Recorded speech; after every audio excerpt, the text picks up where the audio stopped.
ஏய் உள்ள வர சொல்ல அவங்கள. அவ கிடக்குறா விடுங்க, நீங்க வாங்க உள்ள.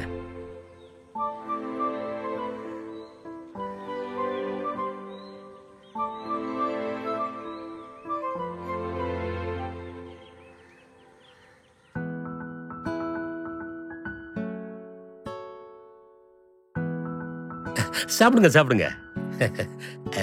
உன் பையன் ஆசைப்பட்ட பொண்ணையே அவனுக்கு கல்யாணம் பண்ணி வச்சுட்ட, கூடிய சீக்கிரம் பாட்டி ஆயிருவே. சும்மா இருங்கண்ணா, நீங்க வேற இருக்கிற பிரச்சனை இல்லை.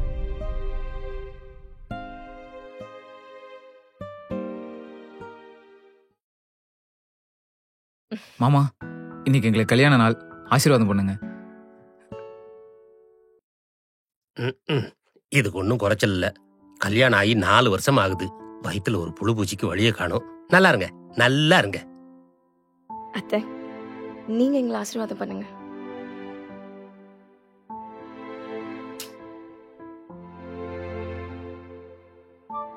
சரி விடுமா, வா நம்ம கோயிலுக்கு போயிட்டு வந்துடலாம்.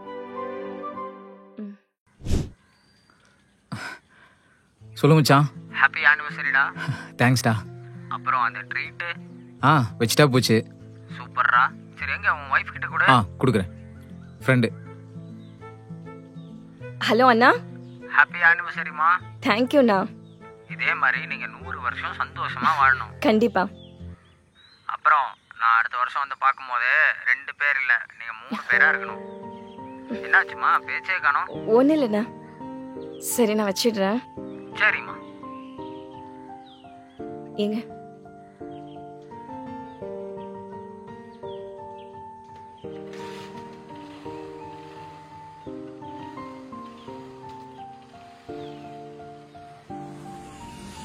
சத்யா, சொல்லுங்க. கோயிலுக்கு போயிட்டு அப்படியே வரும்போது ஹாஸ்பிட்டல் போயிட்டு டாக்டர் பார்த்துட்டு வந்துடலாமா? ஏன், என்னாச்சு? ஏதாவது உடம்பு சரியில்லையா? ஏய், அதுக்கு இல்லை, உனக்கு இன்னும் குழந்தை தங்கலை இல்லை, அதான் என் ஃப்ரெண்டு ஒரு டாக்டர் சஜஸ்ட் பண்ணான். போயிட்டு வரும்போது அப்படியே பார்த்துட்டு வந்துடலாம். ஆல்ரெடி நம்ம நிறைய ஹாஸ்பிட்டல் பார்த்துட்டோம். இப்போ எதுக்குங்க இன்னொரு ஹாஸ்பிட்டல்? ஏய், அதுக்கு சொல்லலாமா, இந்த டாக்டர் என் ஃப்ரெண்டோட அண்ணி, ஸோ இதில் அவங்க ஸ்பெஷலிஸ்ட், அதுக்கு தான் சொல்கிறேன்.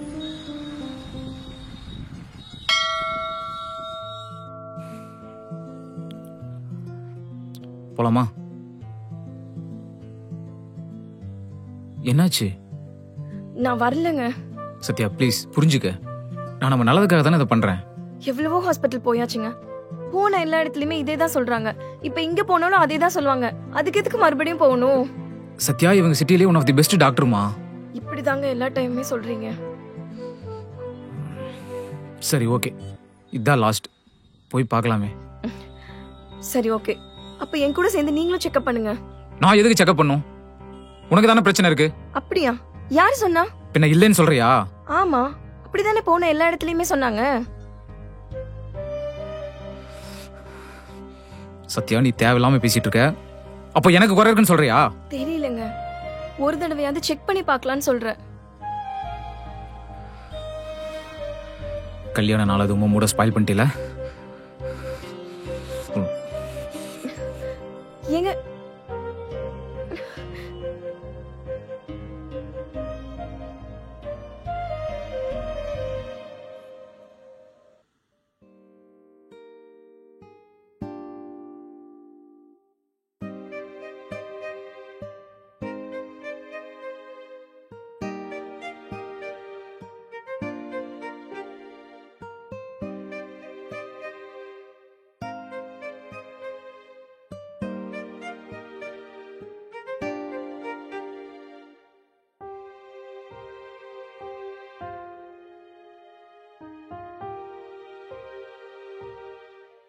இப்ப எதுக்கா நான் என்ன இங்க உட்கார வச்சிருக்க? ஏம்மா, உனக்கு உன் புள்ள மேல கொஞ்சம் கூட அக்கறையே இல்லையா? ஏன், என்ன பிரச்சனை? என்ன பிரச்சனையா? கல்யாணம் ஆகி 4 வருஷம் ஆகுது. இது வரைக்கும் அவ வயித்துல புழுவோ பூச்சியோ எதுவுமே பறக்கல. அதுக்கு நான் என்னென்ன பண்ண முடியும்? நான் என்ன பண்ண முடியுமா? ஆமா, நான் கொடுத்த மருந்து லேகியம் இதெல்லாம் ஒழுங்கா சாப்பிடறாளா? எனக்கு தெரியாது. அடப்பாமா, கூடிய சீக்கிரம் இதுக்கு ஒரு முடிவு கட்டுறேன். இதுக்கு என்ன பண்ணணும்னு நான் ஒரு வழி வச்சிருக்கேன்.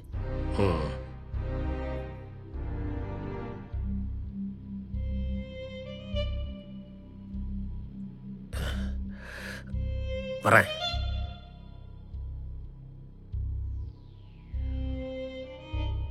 அத்தை, இன்னைக்கு நைட்டு டின்னர் நானே பண்ணிடுறேன்.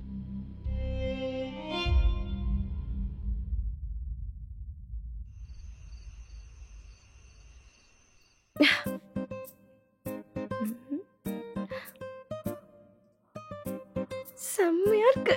அம்மா வந்துட்டார் போல. அம்மா கதவை தரமா? அம்மா தோ வரேன் வரேன். அம்மா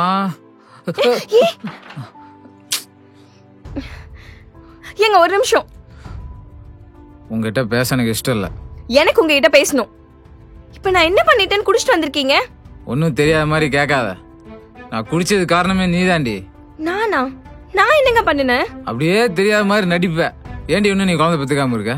சொல்லு. எனக்கு இப்ப ரீசன் தெரிஞ்சாகும். ஏங்க எனக்கு எப்படிங்க தெரியும்? உனக்கு ஒண்ணுமே தெரியாது பாரு. பச்சை குழந்தை மாதிரி என்னை மயக்கி நீ கல்யாணம் பண்ணிக்கிட்டீல. பார்த்து பேசுங்க. வார்த்தையெல்லாம் ரொம்ப தப்பா வருது. உடம்புல குறைய வச்சுக்கிட்டு என்னை ஏமாத்தி கல்யாணம் பண்ணிட்டு பெரியவா மாதிரி யாருக்கு பேசுற. குறை இருக்கு? போன எல்லா ஹாஸ்பிட்டல்லயும் எனக்கு குறை இல்லன்னு தான் சொல்லிட்டு இருக்காங்க. அப்ப எனக்கு தான் குறை இருக்கா? சொல்றேன். அம்மா இவ என்ன சொன்னாங்க நீ கேட்டியாமா? உள்ள போய் படுப்போ. மா போடான்ற.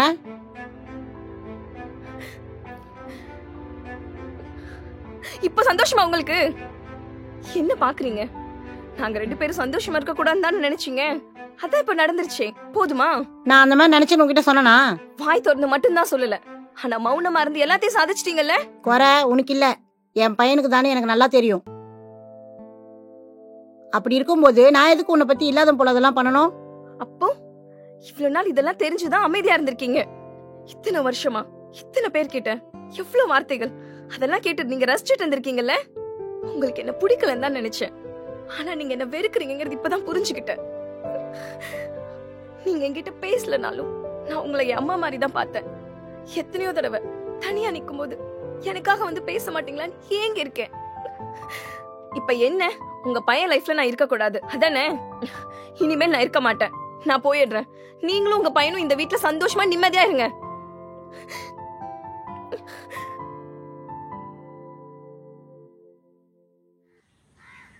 தங்கச்சி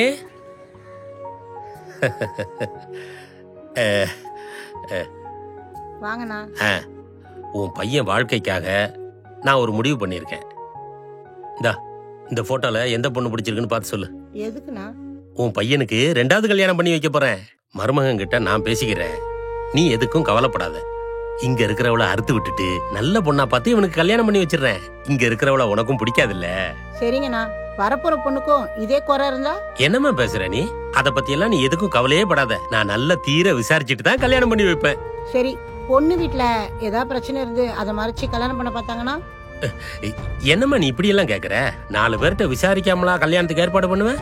நான் கேக்குறேன்னு தப்பா நினைச்சுக்காதண்ணா. உனக்கு ஒரு பையன் இருந்து அவனுக்கு புத்திர பாக்கியம் இல்லைன்னா அப்ப நீ என்ன பண்ணுவ?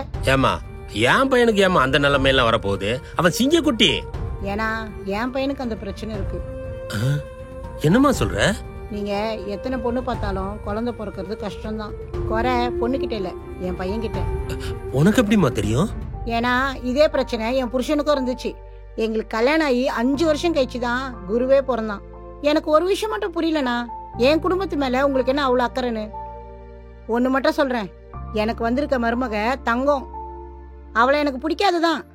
ஏன்னா என் பையன் என் பேச்சை மீறி ஒரு பொண்ணை கல்யாணம் பண்ணி கூட்டிட்டு வந்துட்டானேன்ற ஈகோ. அதுக்காக இந்த வீட்டை விட்டு அவ போகணும்னு ஒரு நாளும் நான் நினைச்சதே இல்லை. ஏன்னா குருக்கு அவ மட்டும்தான். இந்த விஷயம் எல்லாம் அந்த பொண்ணுக்கு ஏற்கனவே தெரியும். தெரிஞ்சும் அவ மேல ஏன் பழிய போட்டுக்கிட்டா தெரியுமா? அவ புருஷனை யாரும் குறை சொல்லிட கூடாதுன்றதுக்காக தான். அப்பவே அவளை எனக்கு பிடிக்க ஆரம்பிச்சிச்சு. அதனாலதான் இது வரைக்கும் இத பத்தி ஒரு வார்த்தை கூட நான் அவகிட்ட பேசுனதில்ல, யாரையும் பேசவும் விட்டதில்ல. இவ்வளவு நாளா உங்க வயசுக்கு மரியாதை கொடுத்துதான் நீங்க எது பேசினாலும் நான் கம்முன்னு இருந்தேன். இதுக்கு மேல என்னால அப்படி இருக்க முடியாது. என் மருமக பத்தி ஒரு வார்த்தை பேசினாலும் மரியாதை கெட்டுரும். என் குடும்பத்து பிரச்சனையை நான் பாத்துக்கிறேன். நீ போய் முதல்ல உன் குடும்பத்தை பாரு போ. நீ எவ்வளவு சொன்னாலும் திருந்த மாட்டேன்.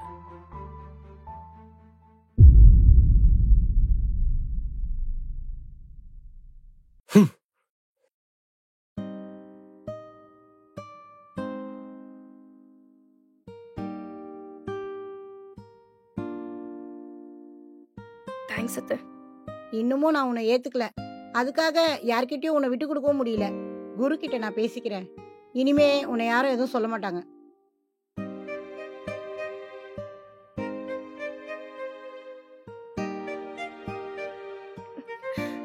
எங்க